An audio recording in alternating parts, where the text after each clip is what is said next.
Nagbabalik ang PTV Balita ngayon. Pinare-recall ng Food and Drug Administration sa merkado ang ilang gamot sa cancer.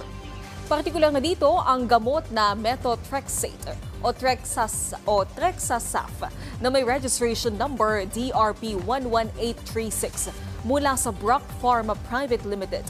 Ayon sa FDA, nagkaroon ng adverse reaction ang isang pediatric patient nang gamitin ang naturang gamot. Lumabas din sa pagsusuri ng FDA na bagsak ito sa sterility test o kontaminado. Dahil dito, inatasan ang mga distributor, ospital, retailer o klinika na ihinto ang pamamahagi, pagbebenta o paggamit nito. Samantala, sang-ayon si Pangulong Ferdinand R. Marcos Jr. sa mungkahi na ibalik ang dating school calendar. Ayon sa Pangulo, hindi kasi maiwasan ng mga paaralan na magkansela ng klase ngayon dahil sa epekto ng El Nino. Mababatid na nagsumite na ng rekomendasyon ng DepEd para ibalik sa Hunyo ang pasok ng mga estudyante. Sa ngayon, hinihintay na lang ang konkretong plano ng DepEd para sa transition class. Inday Sara to give me already a concrete plan because mukha naman hindi na tayo kailangan magantay pa at mukha naman kailangan na at I don't see any objections really from anyone. Kailangan na. So yes, that's part of the plan that we are trying to do to bring it back already to the old schedule. Yeah, I think it will be better for the kids.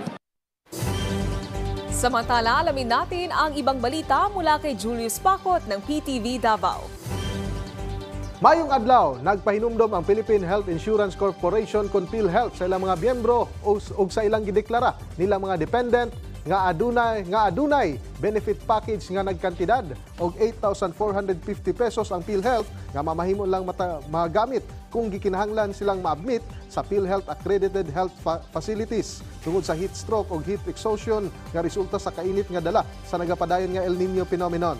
Sumala pa ni PhilHealth Chief Emmanuel Ledesma Jr. nga makonsidera kining isip medical emergency ang heat stroke nga posibleng masinati silang mga miyembro sa outdoor worker, athletes, edaran, bata, buntis o mga individual na adunay chronic medical conditions. Busa gawa sa pag-inom kanunay og tubig ug paglikay nga ma-expose sa sobrang init nga panahon, giawag usab sa PhilHealth ang publiko nga pahimuslan ang libreng consultations ug check-up ubos sa konsultasyon sulit at tama package sa PhilHealth. Labi na kung makasinato og mga simptomas sa heat exhaustion sama sa kakapoy, pagkalipong, sakit sa ulo ug pagsuka-suka. Samtang ibutyag karon sa Philippine Statistics Authority kon PSA nga naa sa sektor sa agriculture, forestry ug fishing industry ang dunay pinakabubo nga growth rate sa Davao Region niadtong tuig 2022 hangtod 2023. Isip isa sa mga ginatudlo nga rason kung anong mubo ang growth rate sa sektor sa agriculture, forestry ug fishing industry sa Davao Region kay ang land conversion nga diin nakaapekto sa pag-produce og mga agricultural products sa nasud. Depensa sa usa ka planting staff sa Department of Agriculture kun DA11 nga ang ilang ahensya usa sa approving body bago ma-convert ang usa ka agricultural land ngadto sa uban pang katuyuan. Ana usab kini sa balaod nga depende nga dili pwede i-convert ang mga prime agricultural land ngadto sa subdivisions kon industrial land.